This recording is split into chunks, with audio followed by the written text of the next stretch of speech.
Você já parou para pensar por que certos padrões se repetem na sua família? Por que às vezes parece que existe uma espécie de destino que prende todo mundo a um mesmo tipo de dor ou tipo de sofrimento? Às vezes pode ser na área do dinheiro, na área dos relacionamentos, na área da saúde. É como se existisse uma herança invisível, né? Algo que vai passando de geração em geração. E que não é, claro, só genético, é algo mais profundo, é algo da alma. Hoje eu quero conversar com você sobre isso. Um pedido inclusive feito pela Amanda Moura e que muita gente curtiu. A gente vai falar sobre maldição familiar, sobre padrões que se repetem e, claro, o mais importante, sobre como a gente rompe com tudo isso, de maneira clara, de maneira responsável e de maneira transformadora.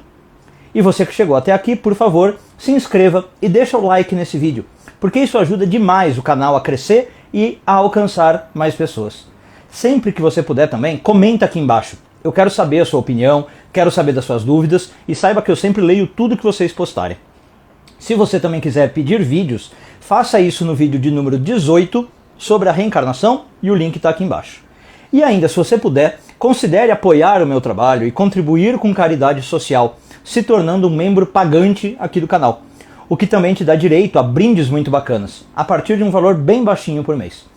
Outra opção é você usar o botão Valeu aqui embaixo do vídeo ou a chave Pix se você mora no Brasil e o link Wise Swift se você está no exterior.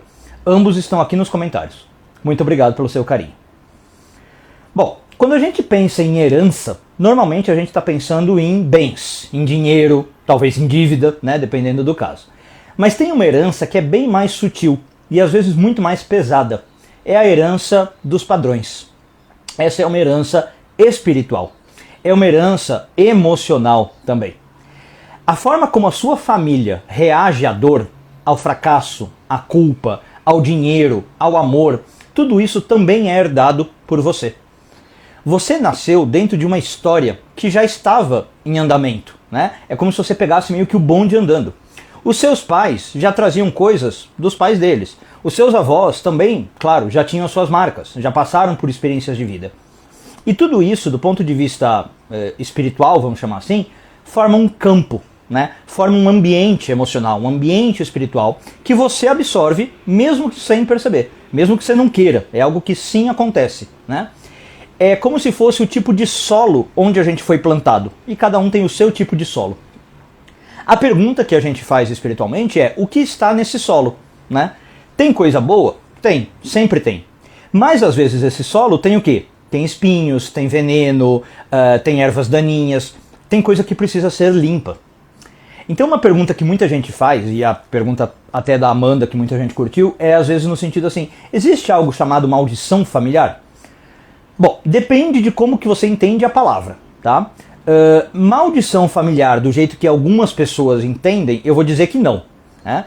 Então, qual é o jeito que algumas pessoas entendem? Assim, então a minha família está amaldiçoada porque alguém jogou um feitiço sobre ela, né? Alguém jogou uma praga. Sabe um pouco aquela história A Maldição do Cigano, do Stephen King, né? Não, esse tipo de maldição familiar não é disso que a gente está tratando. Pode acontecer? Pode, mas é muito raro. Aqui eu estou chamando maldição familiar, e aí eu vou dizer que sim, existe, esses padrões que se repetem. É uma história que se conta de novo, né? Só que com novos personagens. E por que a gente está falando de maldição? Porque estamos falando de coisas negativas que se repetem, né? Não de coisas positivas. Então estamos falando de um vício que passa de um pai para um filho. Às vezes, por exemplo, o silêncio das mulheres da família. Eu já vi isso muito acontecer. Às vezes é uma doença emocional, né? Que aparece sempre do mesmo jeito, nas mesmas figuras, ou numa certa idade dos membros da família. Pode ser uma escassez que parece não acabar nunca, parece que toda a família luta com aquela escassez, né? Tá dando para entender qual que é a ideia, né? É um comportamento, né, que parece que pega todo mundo. Então essas coisas, segundo a Kabbalah, elas não estão ali por acaso. Elas estão como que pedindo para serem olhadas. É para alguém um dia ter a coragem de dizer: chega, isso aqui não vai passar por mim. Eu estou entrando nesse padrão, recebi, mas daqui não passa. Agora, uma pergunta então é: por que isso existe, né? Eu particularmente gosto de pensar, e sempre ensino isso nas minhas aulas, que esses padrões, ao contrário do que muita gente pensa, não se repetem por um castigo, tá? Não se trata de um castigo, não se trata de uma punição divina, não se trata de Deus bravo com você. Esses padrões que se repetem são chamados, entendam assim. Vamos parar para pensar, pessoal, a vida é sábia, né? O que acontece é o seguinte, que se uma dor não é curada, e não importa se essa dor não foi curada lá atrás, ela vai voltar. Ela vai aparecer de outro jeito, ela vai aparecer de outra forma, ela pode aparecer em outra geração, mas é o mesmo conteúdo, né? É o mesmo tipo de dor. Isso inclusive funciona às vezes no nosso corpo, tá? Então assim, você tem uma dor na cabeça, você não tá tratando, vai lá e deixa a dor de cabeça. Eventualmente essa dor pode sair e começar a se manifestar em outro lugar. Começa a te dar dor de barriga, às vezes as duas, dor de barriga e de cabeça, percebe? E aí, perceba, no seu corpo você não falaria que isso é pra te punir, não é? Você não fala assim, meu corpo tá me punindo, minha cabeça tá contra mim. Não, a cabeça está fazendo um chamado quando ela dói. O estômago está fazendo um chamado, ele está falando, olha, tem alguma coisa que não está funcionando. Olha para mim, me cure, né? Me trate. Então, esses padrões, eles aparecem para que um dia alguém naquele seio familiar tenha consciência suficiente para transformar isso em outra coisa. E claro que talvez essa pessoa seja você, né? Então não é à toa que você está nascendo nessa família, nesse padrão familiar, tá? Agora, ao mesmo tempo, a gente precisa tomar um cuidado com o que eu chamo de espiritualização exagerada, né? Que isso acontece em vários fenômenos, mas basicamente é o quê? A gente às vezes tem a tendência de colocar tudo no campo espiritual, né? E para por aí. Então assim, eu tenho alguma coisa porque é karma familiar. Eu tenho algum problema porque é macumba. Eu tenho um problema porque alguém jogou... né? Nem sempre é espiritual. E segundo, mesmo que seja espiritual, às vezes a pessoa acha que, bom, é espiritual, eu vou tratar no espiritual e pronto. Então assim, tem um karma familiar, eu vou só rezar, né? Eu vou seguir aqui a minha vida religiosa, eu vou rezar. Tem uma magia feita contra mim, então vou lá quebrar essa magia, vou fazer um ritual. Claro, o espiritual ajuda, tá? E certamente, às vezes, os rituais são precisos, a fé ajuda, tá? Elas realmente têm esse papel. Mas eu não posso deixar só no espiritual também o meu campo de ação. Nada substitui a responsabilidade. Nada substitui eu assumir as rédeas da situação, do controle e fazer alguma coisa, tá? Agora, de novo, também não é sobre achar um culpado fora, né? Porque muita gente na espiritualidade acaba fazendo isso sem perceber. Quando você começa a falar, bom, o problema é da minha família, o problema é da mãe, o problema é do pai, o problema é do vizinho que fez não sei o que, o problema é do meu chefe que lançou... E aí, percebe que você está pondo os culpados lá fora? A espiritualidade não coaduna com isso, né? O mais espiritual do ponto de vista correto é você sempre olhar para dentro e ver aonde que isso está pegando dentro de você. Nesse caso que nós estamos falando é assim, o que isso está querendo me ensinar? Por que existe esse padrão familiar? Por que existe essa maldição familiar? Né? Então esse padrão negativo, de novo, não veja como um castigo e não veja também como uma prisão. Né? É um convite à consciência. É um convite justamente a você poder mudar, a você conseguir transformar isso. Bom, então a pergunta que surge agora é como é que a gente supera esses padrões? Que eu acho que é a parte mais importante da nossa discussão. Como é que eu rompo, né, com isso que eu detectei negativo de forma prática? E aqui eu não quero, de novo, nada mágico, tá? Não quero nada muito místico. Eu quero algo real, que você pode começar agora. Acabou de assistir o vídeo e você já começa a fazer. Então a primeira coisa é, investiga os teus próprios padrões, né? O primeiro passo é você parar e observar. O que vive se repetindo na sua vida? E aí, provavelmente você já vai começar a sacar o que a tua mãe, o teu pai, os teus avós já passaram e você sente que está revivendo de alguma forma. De novo, esse é o primeiro passo, a identificação. Quando você fizer essa análise, pode ser que você vai perceber assim, que é uma dificuldade financeira, pode ser relacionamentos que sempre acabam do mesmo jeito, pode ser, por exemplo, um medo de brilhar, um medo de aparecer, pode ser medo de errar, medo de amar, né? Pode ser muita coisa. Mas o primeiro passo é observa, anota. Se você quiser, inclusive, vai conversando com pessoas da tua família, se for possível. Vai fazendo quase que um trabalho de detetive, né? Juntando peças do quebra-cabeça. E nessa observação que você começa a fazer, você já começa a ter uma consciência, você já começa a descobrir de onde aquilo vem. E às vezes você achava que era só seu, né? Que aquele padrão era só seu. Não, dessa perspectiva que às vezes ele é familiar. Então o segundo passo, que já está começando com esse primeiro na verdade, é você tornar-se consciente e assumir a responsabilidade. Então depois de você observar, vem a parte que eu acho que é a mais desafiadora. Assumir o teu papel nisso tudo, né? Ver qual é o teu desempenho nisso. De novo, porque é fácil jogar para o universo, para Deus, para o passado, para os meus antepassados. Mas a transformação vai começar quando? Quando você pegar e disser algo assim, tá, isso chegou aqui até mim, reconheci, mas como eu falei, não precisa continuar passando por mim. Eu não vou deixar que isso se perpetue através de mim. Essa escolha de fazer diferente, mesmo que doa, mesmo que dê medo, é o que vai fazer a diferença. Tá? É isso que significa você mudar o seu destino.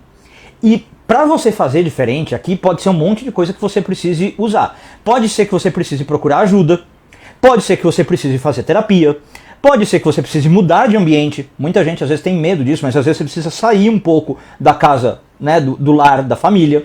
Às vezes você precisa mudar de postura. Tá? Agora, lembra sempre, não é sobre culpa. Não é para você fazer esse processo com pesar, né? É sobre você poder ter escolha. Tá? Esse é o passo 2, então. Tomar consciência e escolher. E aí o terceiro passo que eu queria trazer é, você vai começar a reescrever o passado dentro de você. Esse ponto aqui, por que eu estou mencionando? Dependendo de como você estude esse assunto ou veja esse assunto por aí, você vai ver algumas pessoas falando assim, olha, você tem que abençoar os seus ancestrais, né? Alguma coisa assim. Mas essa frase é muito enganosa, esse abençoar os ancestrais, né? Então eu quero trazer esse conceito de um jeito um pouco mais claro e um pouco mais pé no chão, tá? Quando aqui a pessoa fala bênção, né? Você abençoar os seus ancestrais, não se trata de uma palavra bonita jogada ao vento, tá? Bênção nesse sentido é você tomar uma ação concreta que vai dar um novo significado ao que veio antes de você. É você olhar para o que os seus pais viveram, seus avós viveram, e dizer o seguinte, olha, eu entendo que eles fizeram o que eles conseguiram. Eu entendo que eles fizeram o melhor que eles podiam naquela situação, no nível de consciência deles. E eu entendo que eu não preciso repetir o padrão deles. Eu não preciso repetir o que eles não souberam curar, porque eu não tenho a mesma consciência deles e não vivo na mesma época deles. Então essa ideia aqui, por isso que eu estou chamando de reescrever o passado, não é assim falar, ai, obrigado pai pelo problema que você me deu, obrigado mãe pelos traumas que você me legou. Não, você não vai agradecer por esse tipo de coisa. Mas é você reconhecer que eles têm o que eles têm porque eles viveram o que viveram. Então, aqui essa abençoe os antepassados, como alguns falam, que eu estou chamando de reescrever passado, é você deixar de ser refém do passado. É você começar a dialogar com esse passado com mais maturidade. E perceba, outras coisas importantes aqui, não é passar pano, tá? Se o seu pai, sua mãe, seus avós fizeram coisas erradas e deixaram ali um problema familiar, não é você fingir que nada foi feito. Às vezes nossos antepassados fizeram coisas graves, fizeram coisas erradas, fizeram coisas cruéis. Abençoar também não é falar assim, ah não, tá tudo bem, né, tá tudo lindo. Não, não está tudo bem, tá tudo lindo. Foi feito um erro. Mas aí o que eu faço? Eu vou entrar num sentimento de novo, de julgamento, de culpa? Não.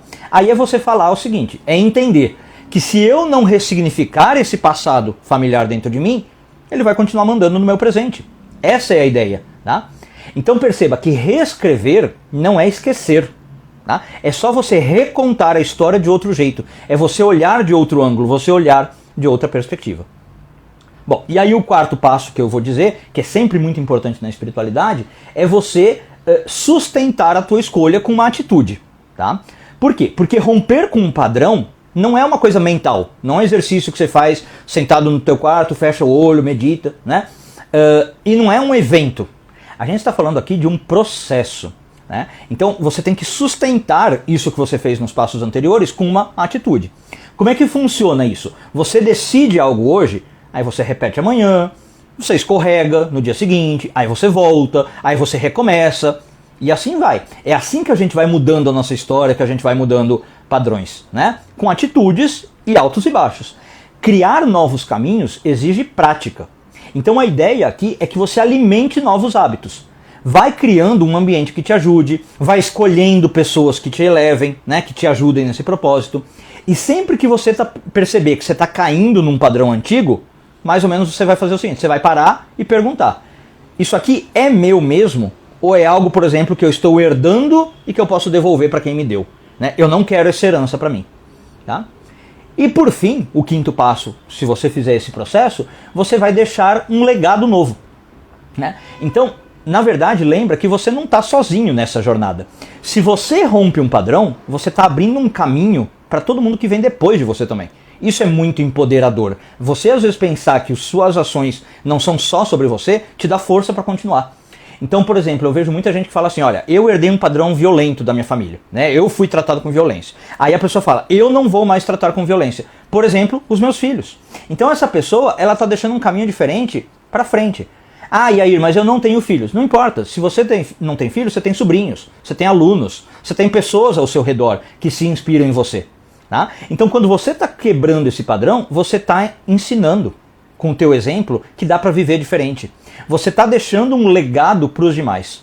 E esse é justamente o contrário da maldição familiar. Né? É você pegar uma herança com consciência. Não porque foi me dado, mas porque agora eu quis isso.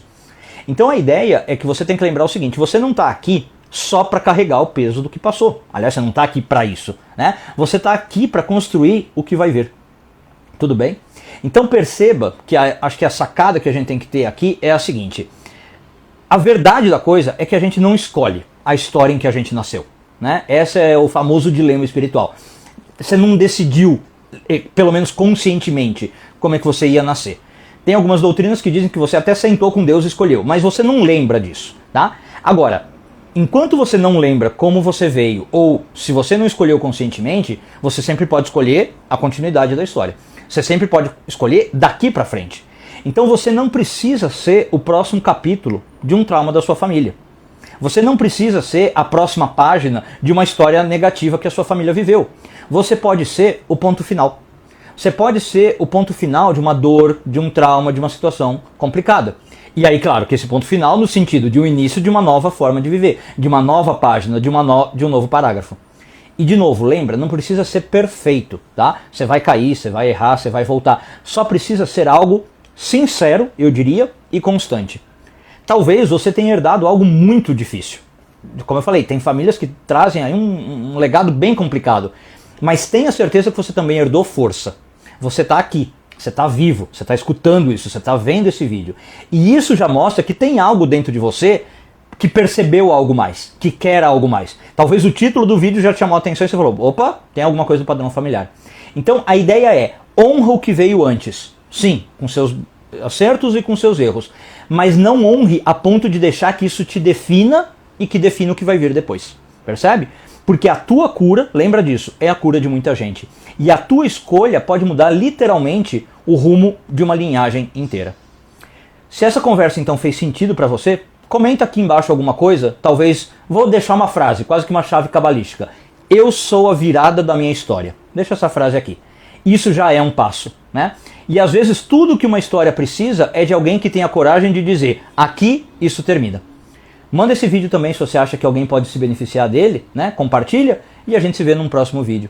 Muito obrigado e tudo de bom.